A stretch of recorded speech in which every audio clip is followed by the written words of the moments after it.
The story opened on a group of new hires cheering themselves hoarse. He was one of the successful applicants chosen for a mysterious company.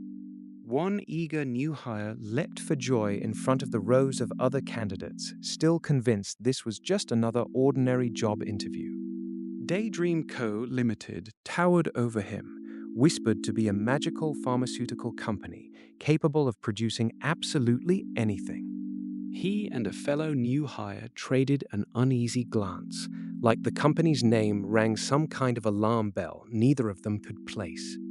Then came the announcement. Congratulations, he'd been assigned to the field exploration team. It turned out to be one of 5 squads inside the company's development department, an unlucky crew known, only half-jokingly, as the Death Squad. Neither he nor his new co-worker had ever even heard of a team like that before, and that silence said everything. Why would a pharmaceutical company need a team like that at all?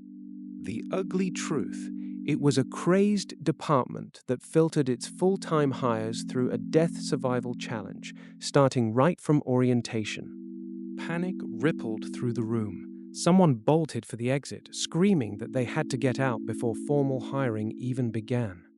Management wasn't finished, though. A short probationary period awaited them first, graded on nothing but raw survival performance. A grinning executive howled into the mic that they'd catch every last freeloader, and just like that, the room went dark. When the lights came back, the new hires were slumped in their seats, murmuring about a blackout and a door that had shut all on its own. He jolted awake somewhere else entirely, slumped across a subway car seat, his company badge still clipped to his chest. Then the intercom crackled to life. Thank you for riding Abyss Transit Corporation. This train does not stop, so listen carefully to the announcements for a pleasant trip to the final destination. He snapped back into the nightmare cabin, the same eerie voice looping over the intercom. Please listen carefully to the announcements. Confused, he wondered if this dreamlike subway car was some kind of virtual reality or an elaborate escape room. The doors simply wouldn't budge. It clicked. His last real memory had been the disastrous new hire orientation for Daydream Co. Limited, the very company that had shoved him onto its cursed field exploration team.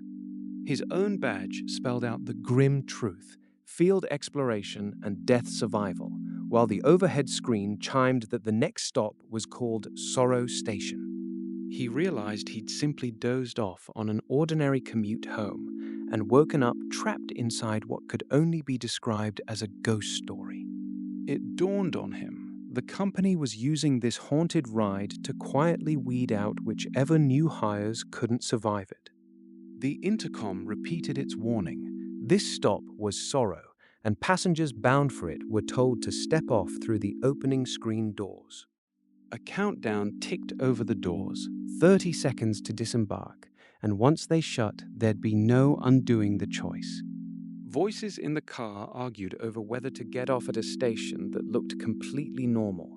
He was certain it would be smarter not to. But a wide grinning stranger by the doors barked at the crowd to get off first, and rattled passengers, including one worried co-worker, started shuffling toward the platform. He lunged to pull someone back before the doors sealed, and missed, watching helplessly as the ones who'd stepped off were left behind on the platform.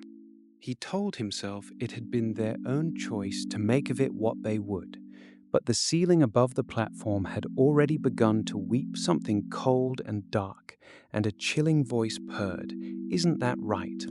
A monstrous grin split the dark, red Kool-Aid rained from above, and the ones who'd left the train screamed for anybody to help them. A red Kool-Aid-soaked warning burned itself into the scene. That was the fate of those who chose the wrong answer.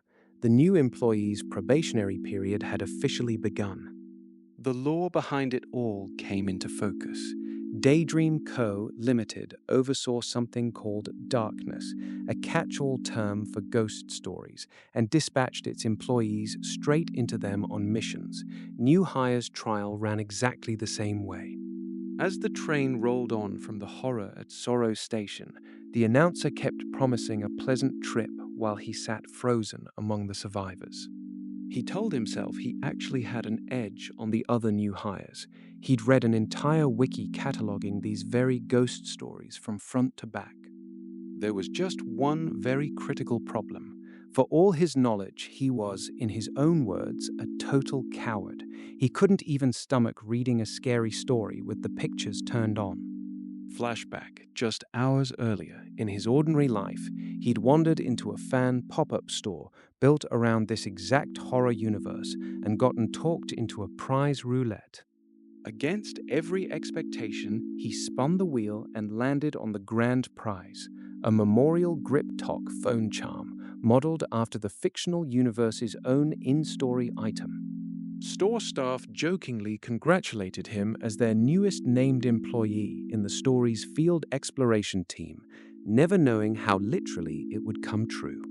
Now trapped for real, he realized the charm clipped to his phone was no novelty. It was a genuine relic of darkness, able to recover and display every fragment of ghost story text he'd ever half remembered.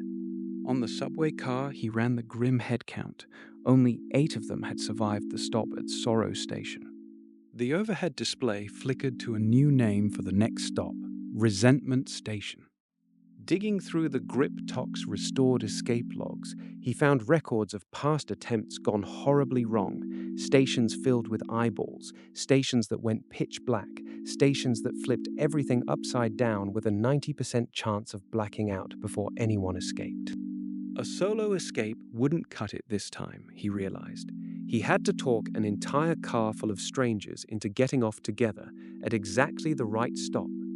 Steeling himself, he swore that no matter what, he'd persuade everyone in that car they were all getting out of Resentment Station together. Still shaken from the last haunted station, Soleum reminded himself that blind panic and herd mentality were exactly what got people taken out down there. So this time, he swore he would think before he moved. Barely back on his feet, something in the crowd caught his eye again. Another co-worker radiating the exact kind of dread he had learned to recognize. She admitted, voice cracking, that she watched ghost stories online for fun, and now swore this ride felt like she had fallen straight into one. One by one, the passengers unraveled, sobbing that the sheer absurdity of it all was too much to hold together. A steadier co-worker recognized him from an old orientation seminar and cautiously offered to team up instead of panicking alone. He introduced himself plainly, but the moment he gave his name, the others gasped. He was a co-worker whose exploits were already famous on the company's internal survivor records under the call sign Viper. Not everyone found that comforting, though. Someone muttered that plenty of named employees only made the records because they had been taken out fast enough to become a cautionary tale. The next announcement named their stop Huanghole Station, and the group realized in horror that no station name here ever repeated, so memorizing the right word was useless.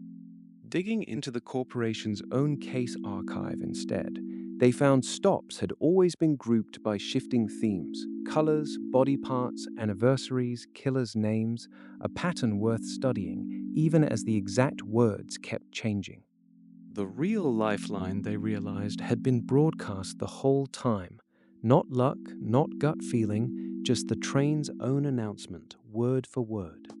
When Huang Ho sounded harmless enough, a rattled passenger tried to bolt for it anyway, until Soleum and his new co-worker blocked him, refusing to let a good feeling get him taken out, right as the doors sealed shut. Outside the windows, the ones who had gotten off in the forward car answered the question for everyone. They dissolved screaming into searing golden light, proof the wrong stop was never survivable. Shaken silence gave way to grudging respect for his instincts, until the train hit a curved section, and a second burst of violence up front left someone sobbing brokenly for their mother. Just as they caught their breath, the speakers crackled to life with something new. Not a station this time, but a lost item, an adult male's red Kool-Aid type A, and belonging, impossibly, to a severed left eyeball. The lost item's description was chillingly specific. An adult male in his 20s, red Kool-Aid type a severed left eyeball, and only one passenger could use it to escape, so the group dug through the corporation's own archive of past escapes. Nerves frayed as everyone tried to work out who matched, some quietly downplaying their own red Kool-Aid type just to avoid becoming the answer. Then the veteran co-worker admitted the truth. By every criteria the item described, he was an exact match. The train called it Anger Station. Proof the stops were now themed around emotions, and the platform doors slid open right onto the very item the corporation had described. Without warning, the veteran co-worker turned ruthless, taking the item for himself at another candidate's expense and coolly announcing he was getting off alone. No one felt sorry for him afterward. The internal records warnings about the operative called Viper, it turned out, had been understating things. Left behind, the remaining co-workers leaned harder on Soleum, quietly waiting to see if he would be the one to call their next move. One co-worker admitted she had already guessed the pattern might mean Final Destination equaled the end of life itself, but could not bring herself to say it out loud. Soleum pushed past that grim guess, questioning instead what the word destination literally meant. Reviewing the archive again, one rule held every single time. Safety came from following the instructions exactly, never from cutting corners. That reframed everything. A destination was not somewhere you were headed, but a point you had not reached yet, something you currently lacked. Since this train's theme was emotions, the correct stop had to be named for whatever feeling he was not currently carrying. The speakers called the next stop Taepyeong Station, peace, and it hit him that peace was exactly the one feeling missing from his life right now. Without waiting for anyone's agreement, he stepped for the doors and staked every life in the car on his own 2 words. Everyone alive feels some shade of joy, anger, sorrow, or want just living day to day, which made an emotion I do not have sound almost impossible to find, unless there was one glaring exception. That exception was peace itself, and the platform sign confirmed it. Taepyeong Station, meaning a mind free of every worry and care. No one trapped in a nightmare like this could honestly claim to feel at peace, which was exactly why it had to be the right stop. The calmest of the co-workers volunteered to test the theory first, refusing to let anyone else risk it in his place. The path out ran through a corridor thick with skulls and horror, and the group nearly lost their nerve wondering why safety had to look like this. When Soleum doubted his own read for a second, one co-worker stopped him. He was the only one who had stayed steady while everyone else fell apart, and she would rather trust that than anything else. While other trainees scrambled to save only themselves, the calm co-worker kept the group moving together, telling them to think of nothing but the way out. One by one they crossed through, counting each other off under their breath as the danger closed in behind them. They made it, 8 co-workers standing together, alive, and finally allowed to feel it. It turned out theirs was not the only train. Company records logged 22 new hires clearing their probation this same round, an unheard-of survival rate. For the survivors, the reward seemed simple. Full hire, official positions on Daydream's field exploration team. Congratulations all around. But management's tone turned cold fast. Not everyone who technically survived had pulled their weight, and every free rider carried by someone else's effort was about to be found out. What followed for the ones who had not measured up was handled without mercy, leaving a far smaller, harder count of new employees standing after the dust settled.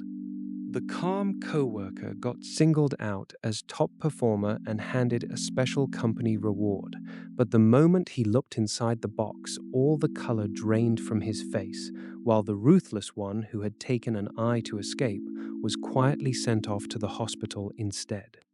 Then, with every new hire's file freshly stamped, the company unveiled its real signature benefit, a strange glowing wish ticket, and the reward ceremony everyone would remember started right there. Word spread through the office about the company's true flagship product, not medicine, but something called a wish ticket, said to grant absolutely any desire.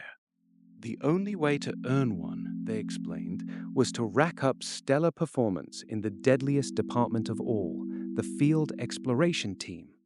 The room fell into stunned, disbelieving silence. Someone assumed it was corporate hype dressed up as a fairy tale, but the higher-ups swore a wish ticket really had been earned before. Before anyone signed on, they were given one last out. Walk through those doors right now and forget everything, or stay and accept the deal. Alone with his thoughts, Soleum quietly rehearsed his own exit, even joking a silent goodbye to everyone in the room. But he caught himself. In a world this cruel, quitting wouldn't make the danger disappear. There was no truly safe place left to run to.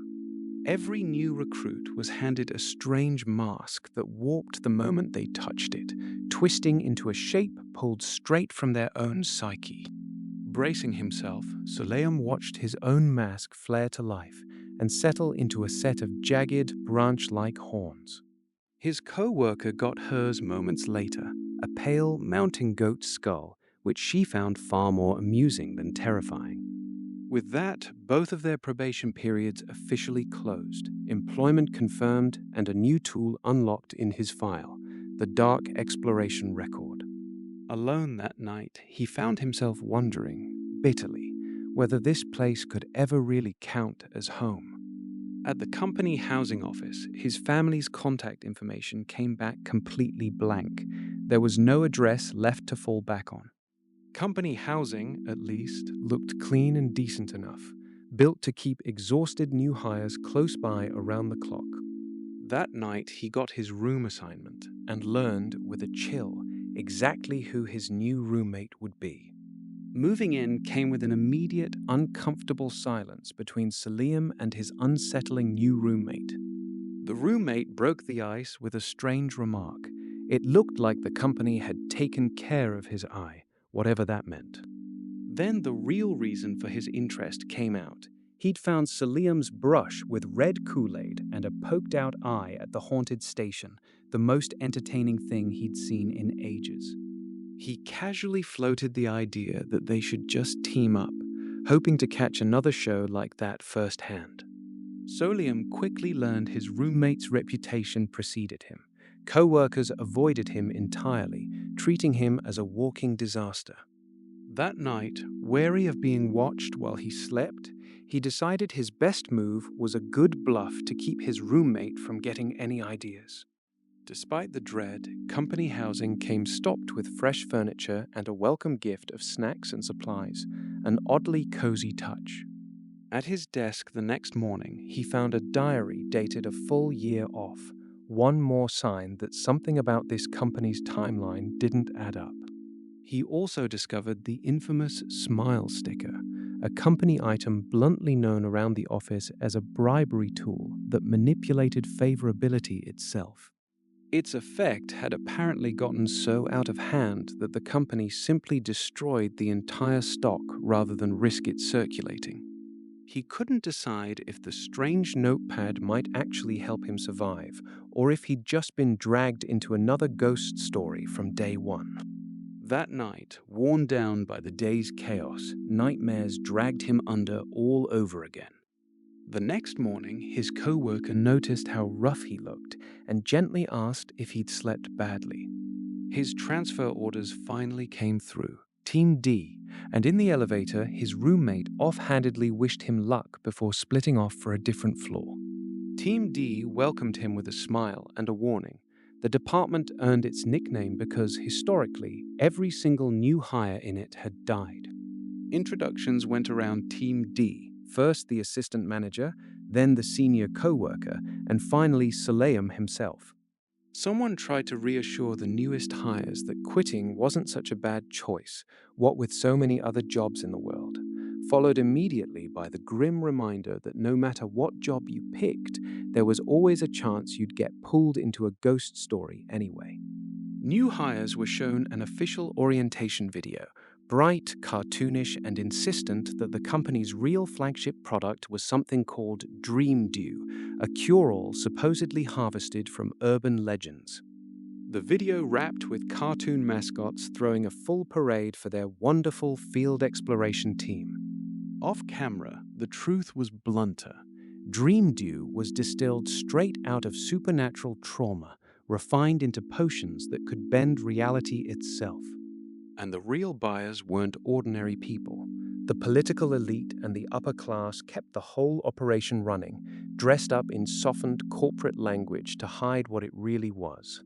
He was handed the work manual and a strange item called the Dream Collector, a portable container built for gathering dream dew straight out of a ghost story. Lose the collector and you're in real trouble, they warned.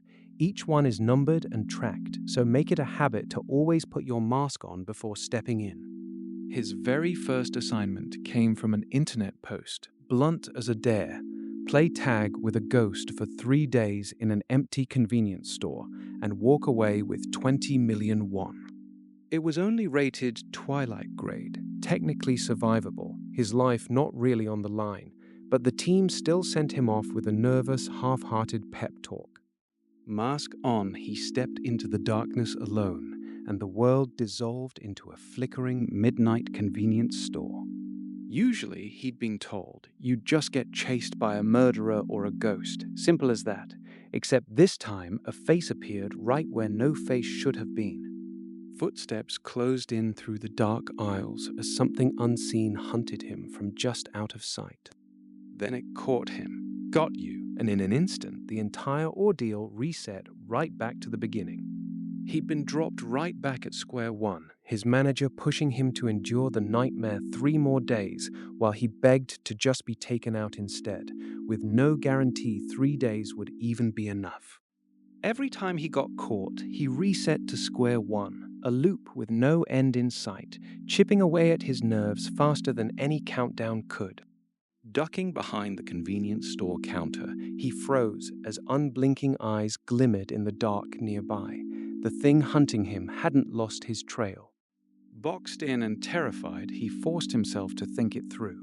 The only thing left that he could trust was his own memory of the rules. His mind flashed back to Daydream Co's archive of dark exploration records, where the more popular a ghost story became, the more irregularities got stitched into it by survivors just trying to break the routine. One old record described a team enduring 12 hours in an abandoned hospital, a night that should have ended right on schedule. Instead, a missed shift change signal let a phantom doctor's rounds carry on uninterrupted, stretching the ordeal 4 extra hours past its limit. The lesson stuck. Every ghost story hides a specific trigger that ends it early, and without hitting it, no amount of waiting moves the clock forward. Back in his own nightmare, it clicked. The store's rule about pulling expired food might be that hidden trigger. If he found one item set to expire in exactly 3 days and forced the register to flag it early, he might trick the whole story into ending on his terms. With shaking hands, he punched the date forward and hit enter, silently begging the machine to accept the lie.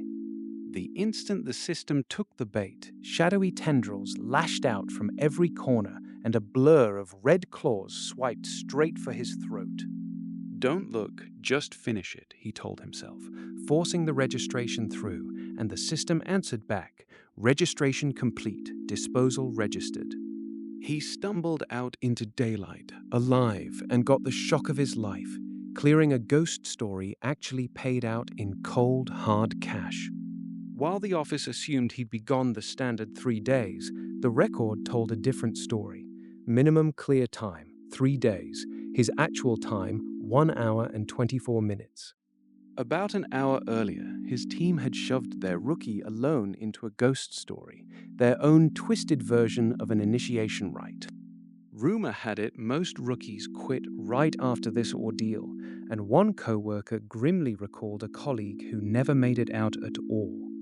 Flipping through his file photo, the team noted how strangely calm he'd seemed. None of the usual rookie panic. Nerve wasn't optional in this department, they agreed, insisting no coward could ever survive probation, except someone recalled there'd actually been one. Mid-gossip about whether he even took proper notes, something in his pocket suddenly buzzed. He staggered back into the light, barely an hour later, drenched and clutching a container he'd filled inside the nightmare as proof. His co-workers were floored, a story rated for a minimum of 3 days, and he'd walked out before the clock even hit 60 minutes.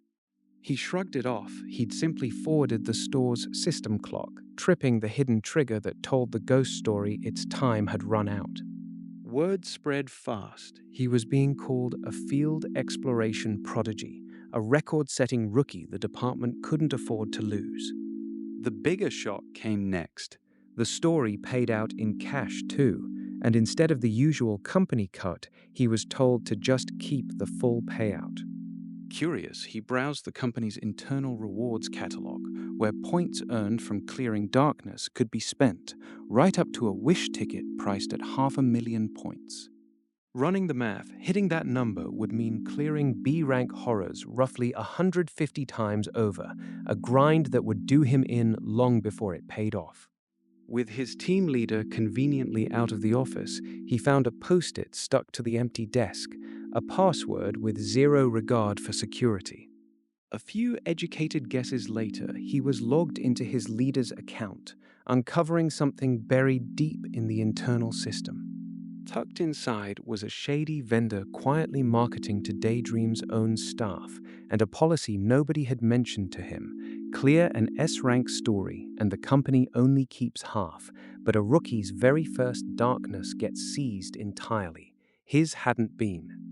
From the safety of home, he typed in the address he'd jotted down earlier and pulled up the shady internal shop, the page glitching like it was barely legal. His first look at the listing was underwhelming. It absolutely sucked, he thought, but he reminded himself not to let his guard down just because the packaging looked tacky. The catalog ran from a walkie-talkie to an Alice picnic set to a coin shaped like a silver snake, price tags stretching into the tens of millions of one. More than half of it he actually recognized from old case files. This wasn't junk, it was real equipment pulled out of past darkness incidents, and all he had to spend was his last payout. He settled on the Alice picnic set, which could double or halve any drink or snacks effect, and the silver coin snake, an item he was told would only be worth more the longer he held onto it. He talked himself out of the vampire cutlery too. After all, why would a vampire's weapon do anything at all to a ghost? The real headache wasn't the price. It was figuring out how to explain any of this to his superiors without admitting he'd bought it all under his team leader's cracked login. Payment went through and the order shipped, literally, via a tiny rocket blasting the package straight to his desk. Unboxing it, he had to admit the whole setup was bizarre, but somehow cool instead of terrifying. Back at the office, his team casually announced another assignment, a routine D-grade haunting they ran often, supposedly no more dangerous than his very first day. Co-workers teased him for being the team leader's favorite, then admitted with a shrug that nobody had actually laid eyes on their leader in ages, still out on duty apparently. Under pressure to look as ready as everyone else, bragging about memorizing the whole answer sheet, he quietly admitted to himself he was screwed. With the leader absent yet again, he ended up going in alone, and this time the file was blank. The Tuesday quiz show haunting had no prior case on record at all. The way in was disarmingly simple. Just sign his name in the from field of an old postcard, right below the names of whoever had already come before him. A strange postcard he'd answered on a whim turned out to be the actual invitation, and just like that, he was dragged bodily into a genuinely strange quiz show. "Don't ever forget to cheer," the host bellowed, welcoming him to the Tuesday quiz show as confetti that looked uncomfortably like blades came sailing down out of the lights.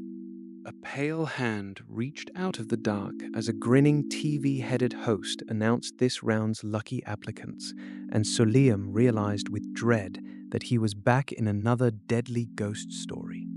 Studying the smiling television host looming over him, he grimly noted that compared to the convenience store ghost he'd survived before, this quiz show ghoul almost felt manageable. Company records classified this haunting as darkness of the darkness, an A-class anomaly, and only a handful of the exploration team's official survivors had ever walked away from it before. The rule was drilled into him cold. Any unpredictable, unscripted move would be an immediate death sentence, so the only way to survive was to play along with the game's cheerful, twisted script. Under the studio lights, the contestants were introduced one by one behind their animal masks. Badger, then Falcon, and finally Soleum himself, billed only as Mr. Deer. The first trivia question flashed up. Pick the option that didn't belong among water, iron, oil, and soil. He answered soil without hesitation, and the host's chime confirmed he'd guessed right. Question after question ground on, each contestant sweating through their turn as the mood curdled, everyone quietly aware that a wrong guess here would cost far more than the game. The final question turned twisted. Name the exact percentage of red Kool-Aid loss that takes a human being out. The host pressed him hard, all but daring him to change his locked-in answer.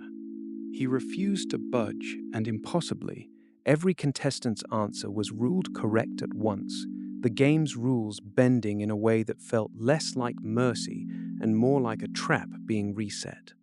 The scoreboard locked in a perfect score, the confetti fell, and for one quiet beat, Soleum let himself feel it. He was still alive.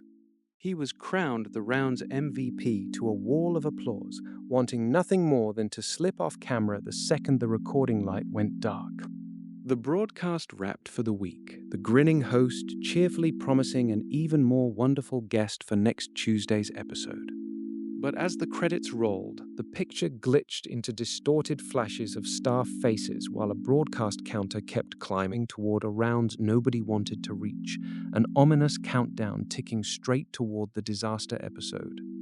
Backstage, the masked contestants locked eyes in horror as recognition dawned. They weren't strangers at all. They were co-workers from the field exploration team, every one of them trapped in the same nightmare broadcast. Chaos flared as fire ripped through the set, but the show didn't miss a beat. The cameras kept rolling no matter what burned around them. A sticky note pinned to the set spelled out the rule in cheerful handwriting: act in any way that disrespected the show, and you would simply be removed. Somehow they scraped through again, and the beaming host named that round's MVP before promising an even more wonderful show next week. The closing credits rolled out the full cast list for the week's broadcast. Roe Deer, Badger, Peregrine Falcon, all of them his own teammates, starring together without ever knowing it. Backstage, one co-worker flatly refused whatever was being pitched to them next, insisting he already had a perfectly good job, but the ghost story wasn't finished with any of them. Just as they thought it was over, the real news landed. The Tuesday quiz show had been cancelled outright, and a new segment was already being built around Soleum for having survived 99 rounds and counting. They tried to leave, protesting that they needed time to prepare and would gladly return next Tuesday, but the show refused to let them go and shoved them straight back to their marks. The new segment was unveiled with a shudder-inducing title, Tuesday's Choir, conducted by a monstrous pig-headed butcher, and the host promised the audience would absolutely love it. The choir's true horror surfaced. Its instruments were the still living heads of past losers, fused onto silver platters, each one moaning a broken note forever. One contestant answered correctly and was spared, while another froze up, missed his question, and was eliminated on the spot. An entire group wiped out within minutes of the segment starting. Then came the real gut punch of the rule. Miss your question and you were simply eliminated, but answer correctly and your whole head would fall off anyway, reduced forever to a shrieking instrument in the choir. Reeling, Soleum found himself circling back to a fact he'd been avoiding. the true identities of his own bosses, and the unsettling realization that the shadowy assistant manager had never once appeared in the company's darkness exploration records. The smiling host turned back to the crowd for the next round of the deadly choir trivia and lit up at a horribly familiar face in the lineup. Mr. Badger called up to answer. It was Badger's turn to face the impossible trivia, and the group realized in horror that getting the answer right wouldn't save him any more than getting it wrong would. Panic spread fast, one of them half joking about a noose, ready to take the coward's way out rather than face what the choir would do to him. Soleum's own resolve cracked, a cold certainty creeping in that there was no way a coward like him could possibly survive this. A trusted co-worker shook him back to his senses, shouting his name and reminding him he'd actually read up on this ghost story beforehand, an edge nobody else in the room had. Steadying himself, he watched Badger scream out his answer under the crushing pressure and then collapse cold from the strain, alive but barely. Before anything else could happen, Badger asked the host for one small mercy, someone to check on a sick family member if he didn't make it out of this alive. Then, in a move that broke every rule drilled into him, Soleum spoke up directly to the host in the middle of the broadcast. He stalled for time, claiming his head was spinning and begging for a moment to rest, a desperate gamble that interrupting the host's flow wouldn't get him incinerated on the spot. Against all odds, it worked. Because the broadcast was pre-recorded rather than live, the crew actually called for a cut and granted them a 30-minute break, buying precious time. Alone backstage at last, he pulled out a strange button-like device the mysterious assistant manager had slipped him earlier, a hidden communicator. The signal connected him to a total stranger, the leader of a separate team called Group D, a contestant of unusual standing facing his own deadly ghost story in real time. Working fast, the two of them hatched a plan together. Stall for 30 more minutes, borrow weapons and entry gear, and send someone alone into the darkness to try to save both trapped teams at once.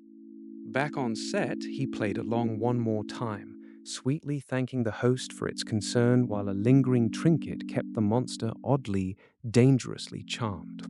Steeling himself with his two co-workers now in on the plan, as long as the three of them could get out together, he turned to face the towering TV-headed host and spoke the words that could get them all taken out.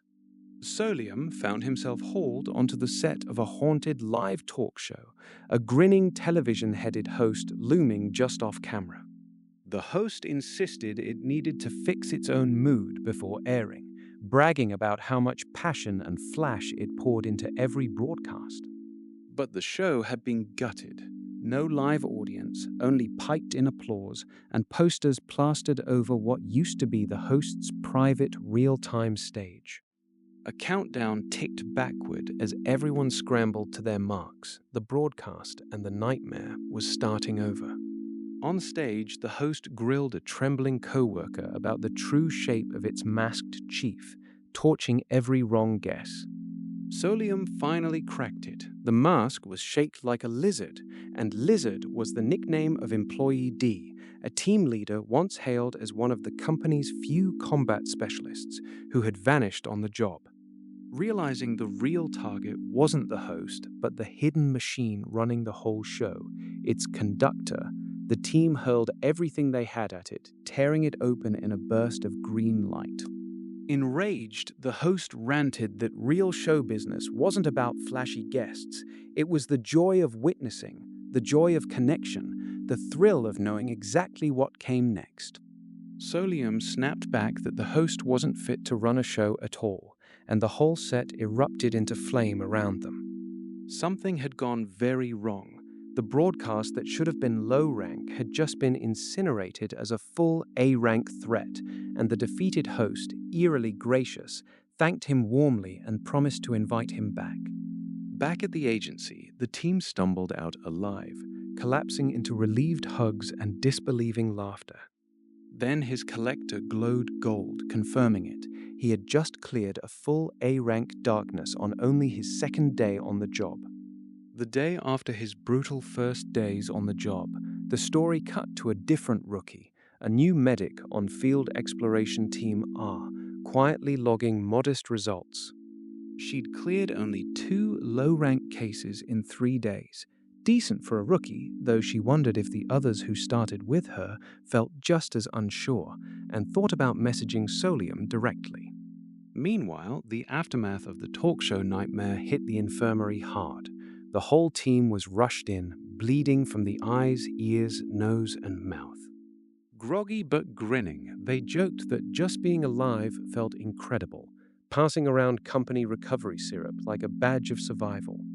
Rumors flew that Soleum should be promoted to assistant manager on the spot, and nobody could explain how the report had even reached upper management so fast.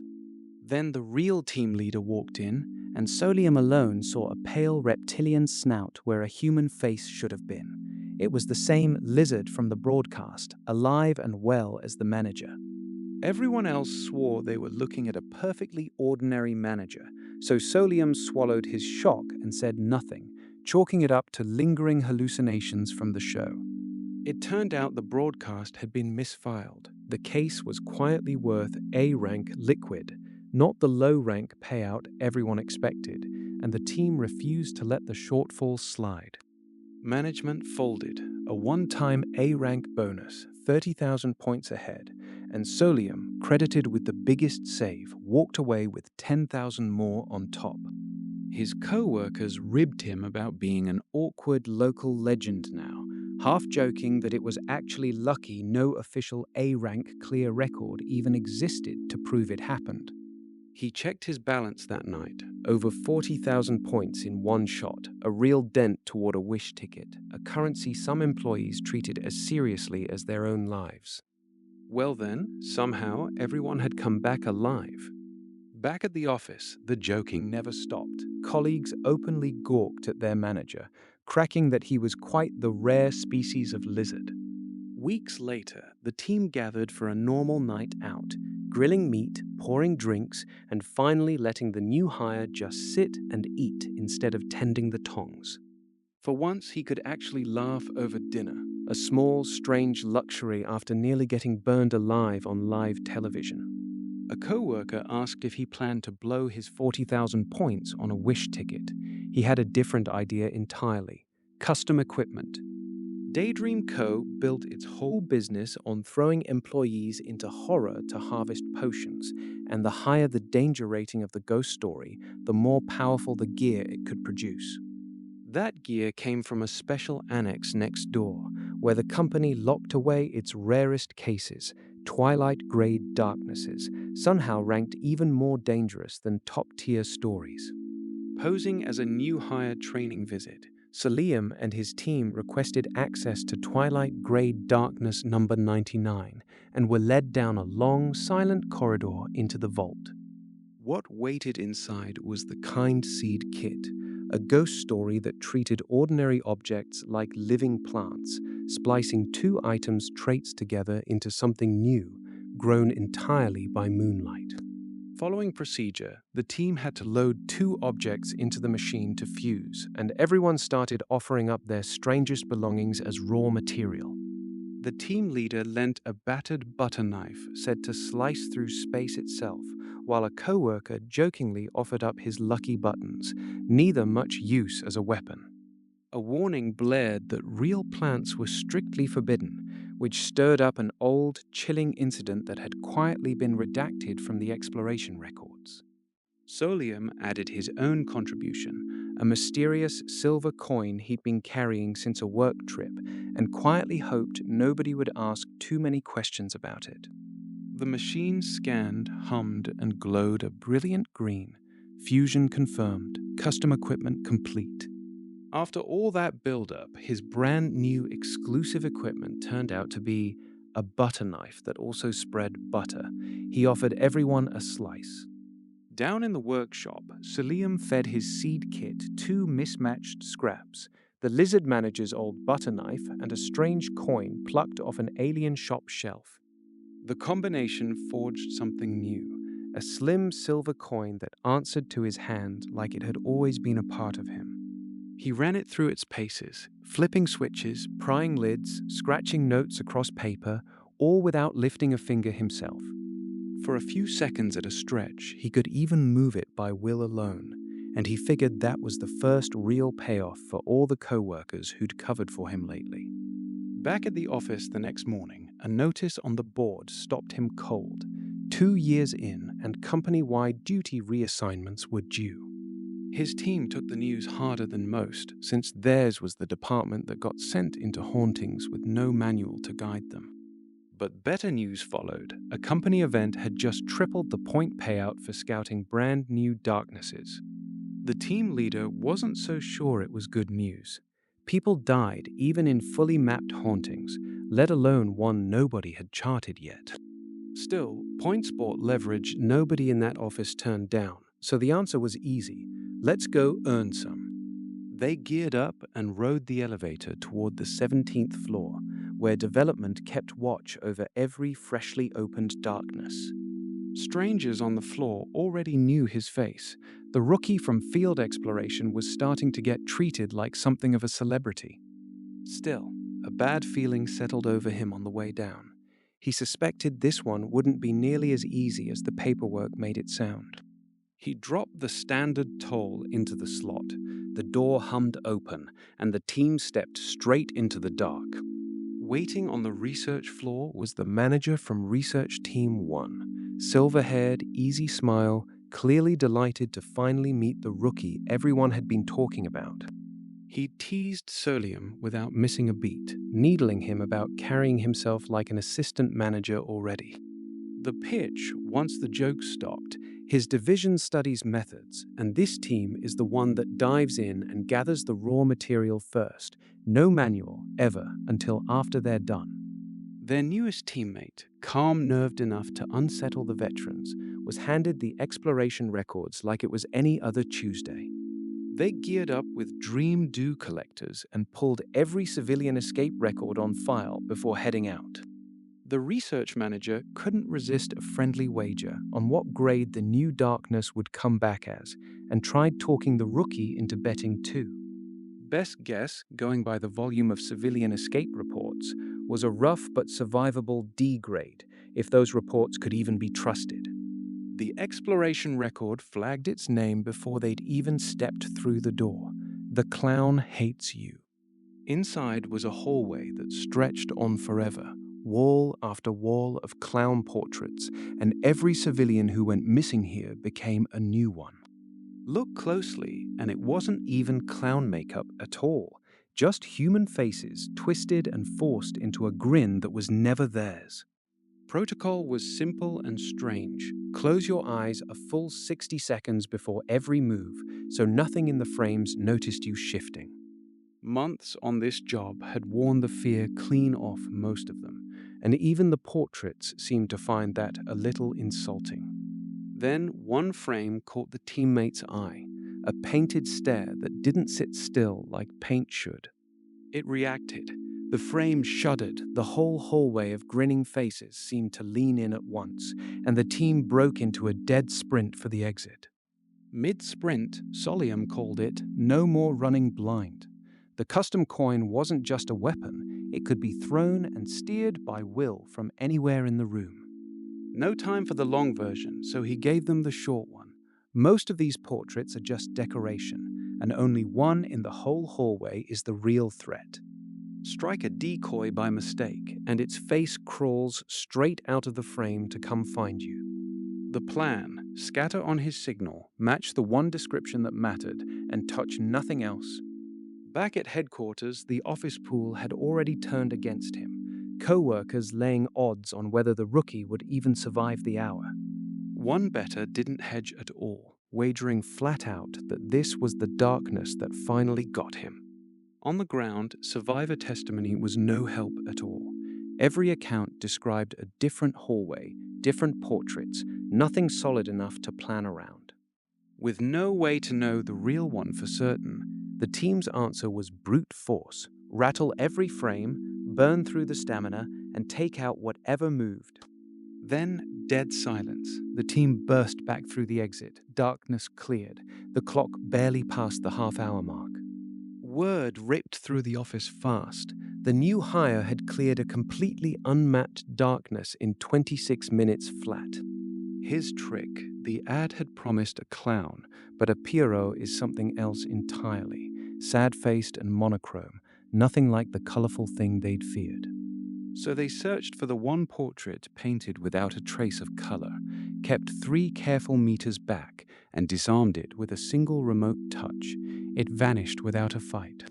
Praised half like a genius and half like something not quite human, Soleum waved it off until one colleague leaned in, dead certain there was more to him than a lucky guess. 1 month into the job, the new hire had quietly become terrifyingly efficient at surviving Daydream Co's deadly ghost stories. His unit kept clearing brand new darkness cases in barely an hour each, a record 12 clears in a single month that had the whole office buzzing. Rumors about the mysterious rookie spread fast through Daydream Co., and not everyone was thrilled to hear his name. Then came the scouts, masked seniors marked in gold, quietly circling him with promises of a bright future if he ever wanted out. He learned the hard way how the company was really ranked. Elite teams up top, and his own group treated as expendable muscle further down the ladder. Even senior staff admitted the ugly truth out loud. In this line of work, some people were always going to be sacrificed. Without warning, he was pulled into a briefing room full of strangers he'd never worked with before.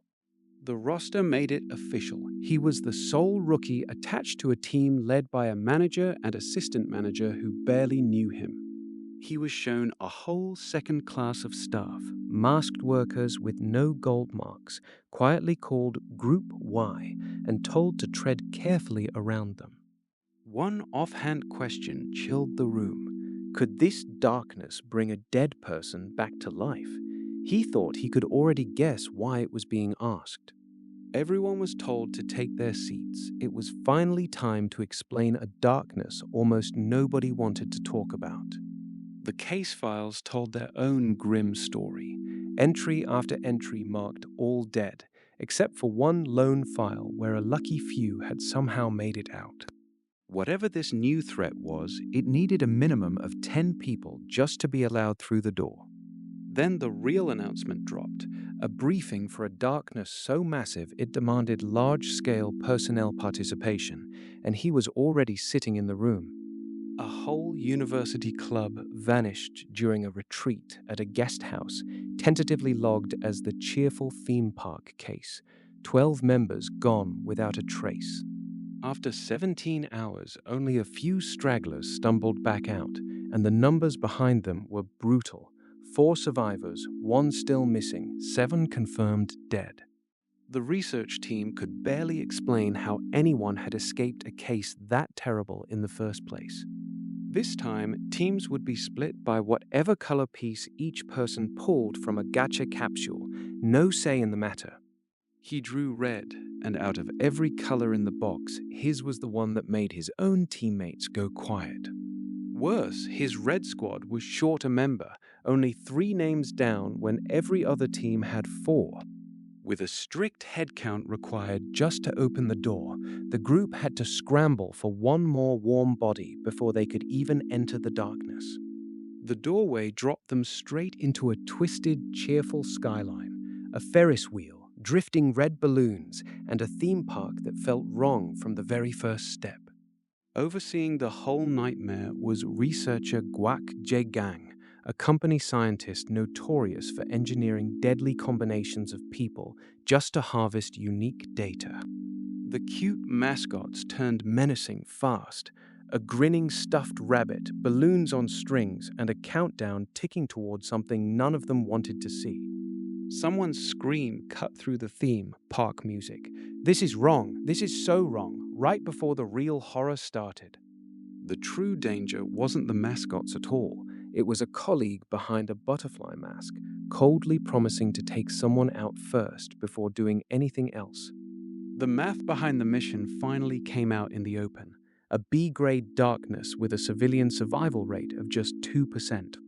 And the whole expedition, it turned out, had quietly been rigged from the start so that only one team was ever meant to walk out alive. Fresh off one nightmare, he was dropped straight into another team, and the first thing anyone said to him was a backhanded jab about being the top hire. His new handler kept it simple. Just call her Assistant Manager Jin, easier than whatever her real title was. But rumor already painted her as ruthless, merciless behavior, an unusual surname, and a reputation nobody wanted to test. Word was she'd once torn a stuffed animal's limbs clean off with her bare hands, like she was proving a point about how much humanity she had left to lose. Her real weapon turned out to be worse, a fingernail that could stretch on command and touch things from anywhere in the room. Then came the org chart nobody wanted spelled out. Elite teams on top, regular teams in the middle, and dead last, a disposable cleanup team. Cleanup existed for one reason: to be handed to the elite teams as spare lives, bound to obey their every order without question. And someone said it to his face without blinking. Don't bother getting close to him. He's going to die here anyway. Back inside the ride system, the cleanup crew got their grim assignment for simply existing. Raise your left hand if you're ready to be sacrificed. Then the theme park turned its own charm into a weapon. A parade rolled in with balloons and candy, and one demand nobody dared refuse: enjoy it with a smiling face. The instant anyone's smile slipped, the mascots paid for it. One word said everything before the red Kool-Aid even hit the ground.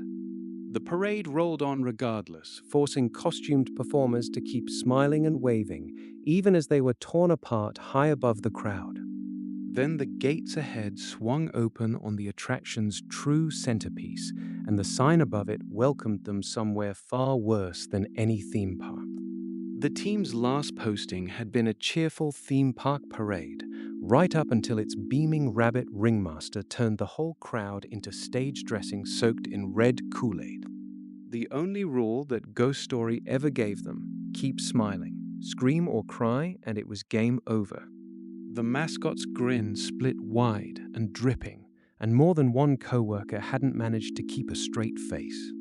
Soleum watched the survivors stumble home hollow-eyed and understood exactly why the company kept a separate unit for the ones who broke. That unit was the cleanup team, and in his head he finally admitted what it really was: psychopaths, cultists, criminals. And, as of today, apparently also damn cowards who are terrible at their jobs. Meaning him. Cowards are included in that too? He snapped, stung that surviving on nerve alone still got him filed as disposable. A masked stranger latched onto his arm like a life raft. Finally, someone else who understood just how insane this all was.